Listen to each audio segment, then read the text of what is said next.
ప్రభు నామంలో అందరికీ వందనాలండి. పరిశుద్ధ గ్రంథాల నుంచి కొన్ని వాక్యాలు మనం ధ్యానించుకుందాం. అంటే అంశం ఏంటంటే, మనం ఎవరిని ఆశ్రయిస్తున్నాం, ఎవరిని ఆశ్రయిస్తున్నాం. మనకి కష్టాలు వచ్చినప్పుడు ముందుగా మనకు గుర్తుకు వచ్చేది ఏంటి? మనకు ఏదైనా కష్టం వచ్చినప్పుడు ముందుగా గుర్తు, సపోజ్ ఆఫీస్లో మనకి ఏదైనా సమస్య వస్తే మొట్టమొదటిసారిగా మనకు ఎవరు గుర్తొస్తారు చెప్పండి? అధికారులు. అక్కడ ఉన్నటువంటి అధికారులు గుర్తొస్తారు. అధికారులను ఆశ్రయించాలనేటువంటిది గుర్తొస్తుంది. అదే ఇంట్లో మనకి ఏదైనా ఇంటికి సంబంధించిన సమస్యలు ఏదైనా మనకి కష్టం వచ్చినప్పుడు ఫస్ట్ మనకు గుర్తొచ్చేది ఏంటో తెలుసా? ఇరుగు పొరుగు వారు. మనకు అందుబాటులో ఉండేటువంటి ఇరుగు పొరుగు వారు మనకి ఫస్ట్ గుర్తొస్తారు.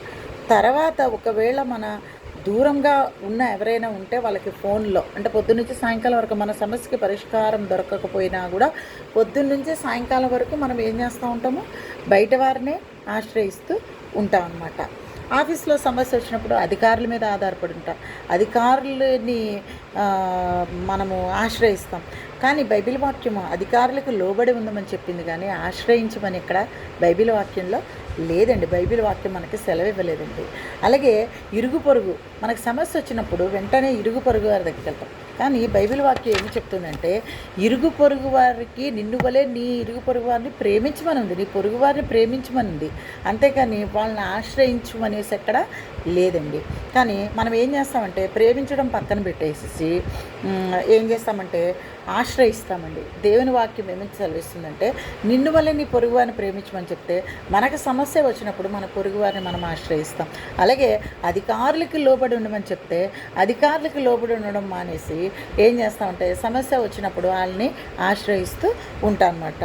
దేవుడు మనల్ని అధికారులకి లోబడి ఉండమని చెప్పాడు, కానీ ఆశ్రయించమని ఎక్కడ చెప్పలేదండి. కానీ మనం నిజంగా ఆధారపడవలసింది ఎవరో తెలుసా? ఆశ్రయించాల్సింది ఎవరో తెలుసా? అది మనం ధ్యానించుకుందామండి. వీళ్ళందరి మీద ఆధారపడి మంచి జరగకపోతే మనం ఏం చేస్తాం తెలుసా? వీళ్ళందరి మీద ఆధారపడి మనకు మంచి జరగకపోతే మనము ఏమనుకుంటాం? మళ్ళీ అప్పటికి దేవుడి మీద తిరగబడతాం. అప్పటికి మనం ఏం చేస్తాం? దేవుని మీదే తిరగబడతాం అనమాట.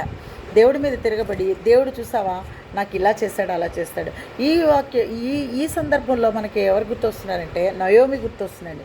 నయోమి తనకు నచ్చినట్టు తను వెళ్ళిపోయింది. కరువు వచ్చినప్పుడు ఆ దేశంలో ఇంకా జనాలు లేరండి, మనుషులు లేరా? ఉన్నారు. అయినా కూడా నయోమి ఏం చేసినట్టే శ్రేష్టమైన దాన్ని కోరుకోవాలని, ఉన్నతమైన దాన్ని కోరుకోవాలని తనకు తానుగా నిర్ణయించేసుకొని అన్య దేశానికి వెళ్ళిపోయి ఇబ్బందులు పాలయ్యి, సర్వసృష్టికర్త నాకు సరిగ్గా చూడలేదు, సృష్టికర్త నన్ను పట్టించుకోలేదని ఆ నింద ఎవరి మీద వేసిందండి? దేవుడి మీద వేసింది. అంటే మనకు నచ్చినట్టు మనం చేసేస్తూ మన కష్టాలు కొని తెచ్చేసుకొని ఆ నింద ఎవరి మీద వేస్తామంటే మనము జీవం గల దేవుని మీద వేస్తాం. అలాగే నయోమి కూడా అలాగే వేసిందండి. అయితే నిజానికి మనము ఎవరి మీద ఆధారపడి ఉండాలి? జీవం గల దేవుని మీద ఆధారపడి ఉండాలండి. దేవుని మీద ఆధారపడి ఉంటే ఆయన ఏమంటున్నాడండి? నీ సుఖంలో నీ ఆస్తిపాస్తులన్నీ నాకు ఇచ్చేసాయి, నాకు రాసేసాయి అని చెప్పేసి దేవుడు చెప్తున్నాడండి. లేదు, నీ కష్టాల్లో నీ యావత్ చింత నా మీదే, నీ చింతనంతా నేను తీసేస్తాను అని చెప్తున్నాడు. కానీ మనం ఏం చేస్తాం తెలుసా అండి? దేవుని దగ్గర తప్ప అందరి దగ్గరికి వెళ్తాం. ఏది ఫలించకపోతే దేవుడినే 2 తిట్లు తిట్టేసి, దేవుడు చూడ నాకు అలా చేశాడు, చేసిందంతా మన చేతులతో మనం చేసుకుంటాము. కానీ మనం లాస్ట్కి ఏం చేస్తాం తెలుసా అండి? దేవుని మీద నిందేసేస్తాం. దేవుని మీద నిందేస్తాం. దేవుడు నాకు ఇలా చేస్తాడు, అలా చేశాడు. నువ్వు దేవుడు చెప్పినట్టు చేస్తే, దేవుని చిత్తానుసారంగా చేస్తే నీకు కష్టాలు ఎందుకు వస్తాయి? కదా, రావు కదా. కానీ మనం ఏం చేస్తామంటే లాస్ట్లో నింద మాత్రం ఏం చేస్తాం? దేవుడు నాకు ఇలా చేశాడు, దేవుడు నన్ను దృష్టించట్లేదు అని చెప్పేసి నింద మనం ఎవరి మీద వేస్తామంటే దేవుని మీద వేస్తాం. ఆనాడు నయోమి ఎలా వేసిందో తన ఇష్టానుసారంగా చేస్తూ, తన ఇష్టానుసారమైన జీవితాన్ని జీవిస్తూ లాస్ట్ తను అన్నీ కోల్పోయిన తర్వాత దేవుని జ్ఞాపకం చేసుకుంది.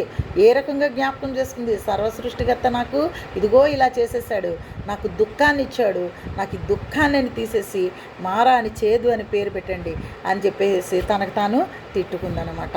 కానీ ఎప్పుడైతే దేవుణ్ణి ఆశ్రయించారో, ఎప్పుడైతే తెలుసుకొని దేవుని విధానాల్లోకి వచ్చారో, మళ్ళీ నయోమి జీవితము చక్కదిద్దడమే కాకుండా తన కోడలైనటువంటి రూతు అన్యరాలైనప్పటికీ కూడా యేసుక్రీస్తు వంశావళిని తెచ్చేటువంటి గొప్ప కృపని నయోమి కుటుంబానికి దేవుడు ఇచ్చాడండి. అలాగే నీ బాధలు చెప్పుకొని సహాయం చేస్తాననే దేవుణ్ణి మాత్రం మనం ఎప్పటికీ పట్టించుకోకుండా మనము ఎప్పుడు మన సహాయం, మన కన్నులు, మన చూపు ఎప్పుడు లోకం వైపే ఉంటుందండి. లోకం వైపుతో ఉన్నవాడు పరలోకానికి ఎప్పుడు చేరుకోలేడండి. బైబిల్ వాక్యం సెలవిస్తుంది, ఇది నేను చెప్పడం లేదండి, బైబిల్ వాక్యం సెలవిస్తుంది. దేవునికి అసాధ్యమైనది ఏదైనా ఉందండి?